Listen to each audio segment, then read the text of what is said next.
Olá, meus amigos! No vídeo de hoje nós trataremos do IPTU comercial ou do IPTU não residencial. E eu vou explicar por que eu não pagaria o IPTU comercial se eu fosse um empresário aqui na nossa cidade de Contagem. E isso com base em dois fundamentos que eu explicarei neste vídeo. O primeiro deles, porque é ilegal a prefeitura determinar a suspensão das suas atividades e, posteriormente, querer que você continue pagando os tributos regularmente, especialmente o IPTU comercial, em tempos de uma pandemia que afeta o nosso município, não é verdade? Em segundo lugar, eu vou explicar para você por que juridicamente a prefeitura não pode suspender a sua inscrição municipal ou bloquear a emissão de notas fiscais porque você eventualmente esteja inadimplente com o fisco. Tudo bem? Então fique conosco até o final desse vídeo. Se você achar que essas informações foram ou serão úteis para você, compartilhe em todas as suas redes sociais, nos seus grupos de WhatsApp. Mande uma mensagem para o nosso Movimento Libertas Minas com o seu nome e o seu bairro para que você continue recebendo os próximos vídeos. Tá certo? Fique conosco até o final. Será um enorme prazer compartilhar essas informações com as pessoas de bem da nossa cidade. E já alerto, esse vídeo não se destina aos comerciantes que estão na barra do prefeito, que vivem dizendo por aí, é bom pagar imposto é bom para o município, ajuda o município. Esses comerciantes são aqueles que têm benefícios específicos que eles conseguem nas rodas de amigo do prefeito ou pagando propina para um para outro. Não. Esse vídeo é direcionado a você, comerciante, que enfrenta a burocracia do dia a dia, que paga os salários dos seus funcionários sem a ajuda de nenhum político, não é? Para você, que é um empreendedor, é que se destinam essas informações. Você provavelmente deve ter assistido uma entrevista do prefeito Alex de Freitas na Globo, em que ele pediu que todos os comerciantes da cidade, os moradores, pagassem o IPTU comercial e residencial para ajudar, não é, no combate ao coronavírus e para prestar assistência às famílias mais pobres do nosso município. É claro que é mais uma falácia, uma mentira do prefeito. Em primeiro lugar, porque ele não gosta das famílias de classe média ou das famílias pobres. Tanto que desde o início do seu mandato, ele está aumentando a carga tributária e, consequentemente, reduzindo a disponibilidade financeira das famílias pobres e de classe média do nosso município, principalmente das famílias dos comerciantes, com taxa de engenho de publicidade, aumentando o valor do IPTU residencial, do valor do IPTU comercial. Então, esse primeiro argumento do prefeito não cola. Em segundo lugar, não houve aumento de gastos do município em relação à saúde por causa do coronavírus. Você não vê o prefeito construindo hospital em tempo de coronavírus, aumentando o número de postos de saúde, recrutando mais profissionais da área de saúde. Na realidade, a prefeitura mantém os mesmos equipamentos públicos, as mesmas instalações, mas está direcionando esses esforços para o combate ao coronavírus. Então, se você antes tinha consultas eletivas, tinha exames de rotina que a prefeitura realizava, ela não está mais realizando a maioria desses exames. Todos os profissionais de saúde, os mesmos, estão sendo dedicados para atender aos pacientes, que estejam eventualmente infectados ou com suspeita de estarem infectados pelo Covid-19. Então também essa informação do município não cola, não é? O que nós precisamos saber em primeiro lugar, e é uma frase que me inspira a fazer esse vídeo, uma frase do famoso economista Roberto Campos, que dizia o seguinte: o bem que o Estado pode fazer é limitado, o mal infinito. O que ele pode nos dar é sempre menos do que ele pode nos tirar. Então não espere que você vai pagar imposto para ter resultado aí para sua família. Você pagando imposto, você só prejudica a sua família e só alimenta a sanha arrecadatória dos políticos. Bom, e por que é ilegal que em plena calamidade pública, que afeta o Brasil inteiro, inclusive o município de Contagem, o prefeito continuar cobrando os tributos como se nada tivesse acontecido, principalmente o IPTU comercial? E aqui eu quero abrir um parêntese. Você provavelmente vai falar, não, mas o prefeito publicou um decreto em que ele posterga o pagamento do ISS-QN. Pois é, sim, o prefeito postergou o pagamento de alguns tributos, mas para comércios fechados, imagine, por exemplo, um restaurante. Se aquele restaurante não funciona, ele não vende comida, consequentemente ele já não teria que pagar ISS-QN, mas o IPTU continua sendo cobrado. Se aquele comércio está fechado, o prefeito não deveria cobrar nem ISS-QN, porque por consequência natural já não teria que pagar mesmo, e também não deveria cobrar o imposto sobre o patrimônio, que é o IPTU comercial, né? Por que nós dizemos isso com base na Constituição? A Constituição estabelece dois princípios: o princípio da capacidade contributiva e o princípio da proteção contra o confisco. O princípio da capacidade contributiva está previsto no artigo 145, parágrafo 1º da Constituição, e o princípio da proteção contra o confisco está previsto no artigo 150, inciso 4 da Constituição. No final do vídeo, eu vou colocar tudo isso que eu estou falando aqui para que você possa verificar, tá certo? Você imagina o seguinte: uma empresa que está sem operar, sem gerar recursos normalmente, ela não está sendo tributada em razão de sua atividade econômica, mas ela está sendo confiscada em seu patrimônio. Porque se essa empresa não produz, como é que o prefeito pode continuar tributando essa empresa? Isso é confisco.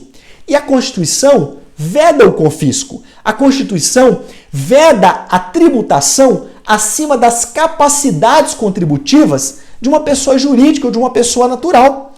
Por isso, quando o prefeito mantém a cobrança de um tributo em uma situação que ele mesmo criou de suspensão das atividades, ele está afrontando esses dois princípios da Constituição que eu citei: o princípio da capacidade contributiva e o princípio da proteção contra o confisco.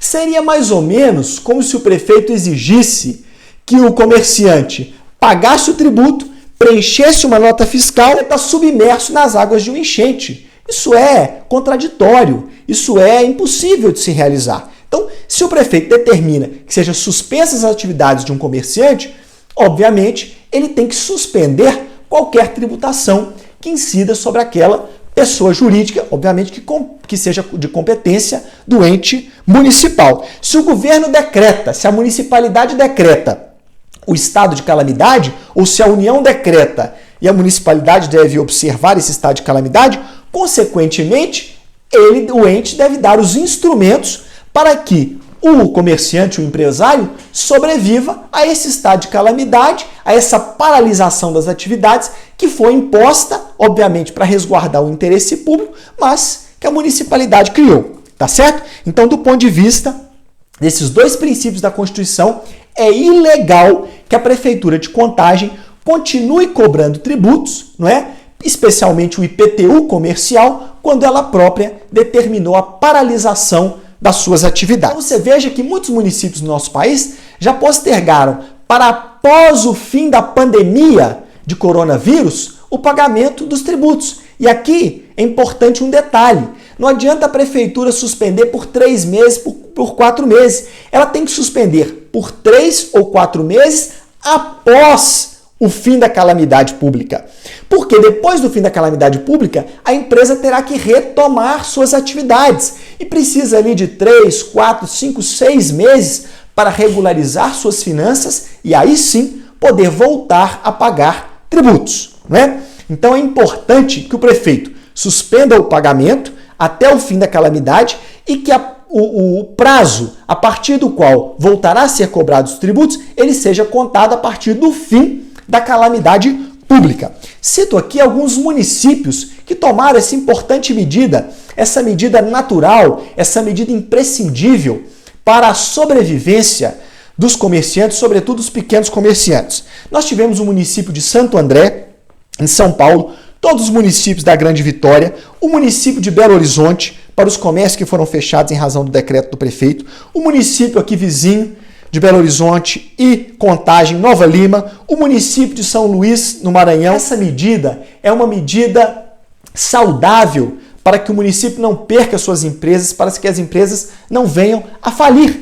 Inclusive, que é bíblico, quando o governo é justo, o país tem segurança. Mas quando o governo cobra impostos demais, a nação acaba na desgraça. Está lá em Provérbios 29:4, para o prefeito Alex de Freitas entender por que o governo dele anda de mal a pior desde o início do mandato. E aí alguns comerciantes então me questionam: mas se eu não pagar os tributos, o município pode suspender as minhas atividades. Ele pode suspender minha inscrição municipal, pode bloquear a emissão de notas fiscais. Aí eu te digo, não pode. É ilegal esse tipo de atuação. Se existe alguma portaria da Receita Municipal nesse sentido, algum decreto do prefeito, esse decreto é ilegal. É claro que o prefeito faz inúmeras ilegalidades, esse prefeito já está acostumado a fazer o que ele quer. Não sei de onde ele tira essa criatividade toda para fazer coisa errada. Mas eu quero dizer para você que esse tipo de suspensão da inscrição municipal ou bloqueio da emissão de notas fiscais pelo não pagamento de tributos, ele ofende o princípio da livre iniciativa, não é? O princípio do exercício do trabalho, do ofício ou da profissão, que estão previstos no artigo 1º, inciso 4 da Constituição e também no artigo 150, caput da Constituição Federal. Isso vai ficar tudo no final, não é? O STF, o Supremo Tribunal Federal, já editou 3 súmulas que podem ser aplicadas a esse caso e que vedam a suspensão das atividades pelo ente municipal, estadual ou federal, pelo não pagamento dos tributos. A primeira é a súmula 70 do STF, que diz o seguinte: é inadmissível a interdição do estabelecimento como meio coercitivo para a cobrança de tributo. Súmula 323 também do STF. É inadmissível a apreensão de mercadorias como meio coercitivo para pagamento de tributos. E a súmula 547 do STF. Não é lícito à autoridade proibir que o contribuinte em débito adquira estampilhas, despache mercadorias nas alfândegas e exerça suas atividades profissionais.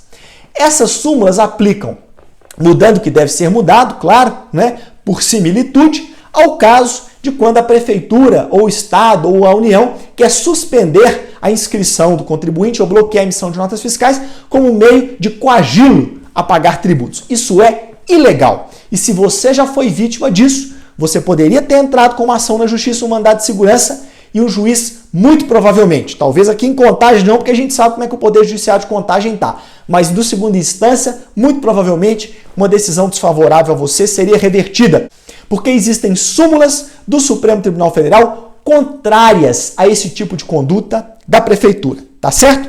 E eu vou citar aqui 2 julgados.